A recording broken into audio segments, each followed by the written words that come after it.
దేవునికి స్తోత్రము. అనుదిన దేవుని వాక్య ధ్యానమనక ఈరోజు 2025 సంవత్సరము మే నెల 23వ తారీఖు. ఈరోజు ధ్యాన వాక్యము పరిశుద్ధ గ్రంథము నుండి యోహోను వ్రాసిన మొదటి పత్రిక 1వ అధ్యాయము 7వ వచనాన్ని మనము ధ్యానించుకుందాము. ప్రియ దేవుని బిడ్డలారా, ధ్యాన వాక్యాన్ని ఒకసారి పరిశుద్ధ గ్రంథము నుండి మనం చదువుకుందాము. మనమును వెలుగులో నడిచిన ఎడల మనము అన్యోన్య సహవాసము గలవారమైయుందుము. యేసు రక్తము ప్రతి పాపము నుండి మనలను పవిత్రులుగా చేయును. ప్రియ దేవుని బిడ్డలారా, ఈరోజు ధ్యాన వాక్యము మనము సంపూర్ణ సమాధానము పొందుకొనుటకు విశ్వాసులందరూ దేవుని వెలుగులో నడుచుచు కలిసి ప్రార్థించుట గురించి ధ్యానించుకుంటున్నాము. మన దేవుని గురించి, ఆయన వాగ్దానాల గురించి, మన పాపముల పరిహార నిమిత్తం దేవుడు ఆయన కుమారుణ్ణి బలిగా అర్పించి మనలను ఆయన కృపాసనము యొద్ద నిర్దోషులనుగా నిలవబెట్టుటకు చేసిన త్యాగాన్ని గుర్తించుట కొరకు విశ్వాసులమందరము అన్యోన్య సహవాసము కలిసి ప్రార్థించుకోవాలని యోహోను తన సువార్తలో తెలుపుచున్నాడు. ప్రియ దేవుని బిడ్డలారా, రెగ్యులర్గా ఆదివారాలు దేవుని మందిరానికి హాజరై పరిశుద్ధ గ్రంథంలోని మాటలు, బోధకులు వినిపిస్తున్నటువంటి వాక్యాలను వినుట వరకే కాదు, దేవుని చిత్తమును తెలుసుకొనుటకు హృదయములలో సంపూర్ణ సమాధానము, ఏక మనసు కలుగునంత వరకు ప్రతి విశ్వాసి అందరూ కలిసి ప్రార్థించువారుగా ఉండాలి. ప్రతి విశ్వాసి కూడా కలిసి ప్రార్థించే సమూహంలో ఉండాలి. అందుకే పౌలు గారు హెబ్రీలకు పత్రిక రాస్తూ 10వ అధ్యాయం 25వ వచనములో హెచ్చరిస్తున్నాడు. ఏమని? మీరు సమాజముగా కూడుట మానక ఒకరినొకడు హెచ్చరించుకొనుచు దేవుని స్తుతిస్తుండాలి, దేవునికి కృతజ్ఞతాస్తుతులు చెల్లించాలి అని సంఘానికి హెచ్చరిస్తున్నాడు.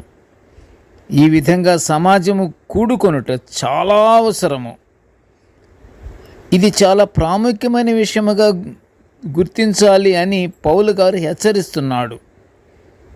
ఆ ప్రకారమే కుటుంబాలలో కూడా ఎవరికి వారే ప్రార్థనలు చేసుకుంటున్నా అది సరికాదు. కుటుంబ సభ్యులందరూ ఒకచోట కూర్చొని కీర్తనలు పాడుకుంటూ దేవునికి స్తుతులు స్తోత్రములు చెల్లించుకుంటూ ప్రార్థన చేయాలి. ఇది పౌలు గారు చెప్పుచున్నటువంటి ఆజ్ఞతో కూడినటువంటి హెచ్చరిక. కుటుంబము దేవునిలో కట్టబడాలంటే కుటుంబ ప్రార్థన చాలా ప్రాముఖ్యమైనది, అవసరమై ఉన్నది కూడా. కుటుంబ ప్రార్థన గల కుటుంబము ఆశీర్వదింపబడుతుంది. ప్రియ దేవుని బిడ్డలారా, మరలా ఒకసారి చెప్తున్నాను, కుటుంబ ప్రార్థన గల కుటుంబము ఆశీర్వదింపబడుతుంది. కుటుంబంలోని బిడ్డలు ఒకరికొకరు విడివిడిగా కూర్చోవటము, విడివిడిగా ఆలోచించటము, విడివిడిగా ప్రార్థనలు చేసుకోవటము అది కుటుంబ ప్రార్థనగా ప్రాముఖ్యత వహించదు. అందరూ కలిపి కూర్చోవాలి, పాటలు పాడుకోవాలి, విషయాలు చెప్పుకోవాలి, మాట్లాడుకోవాలి, దేవుని స్తుతించాలి. కుటుంబంలోని సభ్యులలో ఏ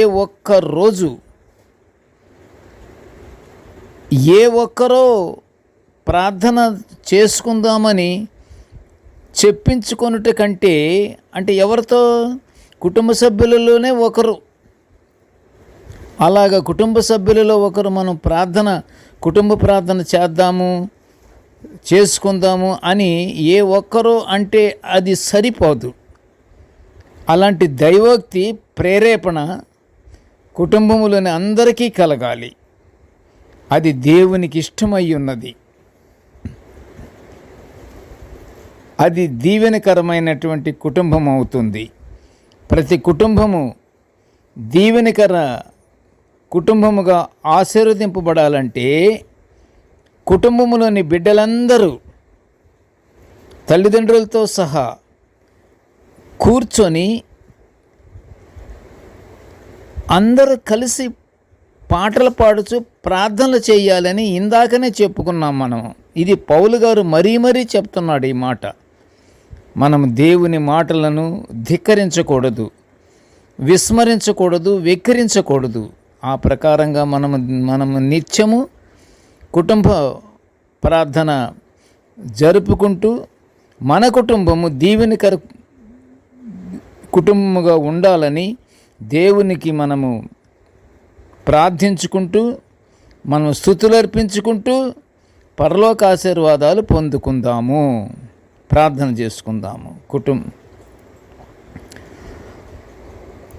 ప్రేమగల తండ్రి, కృపగల నాయన, నీకు స్తోత్రాలు తండ్రి. నీ దివ్యమైన వాక్యాలను మేము నిత్యము ధ్యానించుకుంటున్నటువంటి భాగ్యాన్ని మాకు అనుగ్రహించినందులకు నీకు ఘనమైన స్తోత్రములు స్తోత్రములు స్తోత్రములు తండ్రి.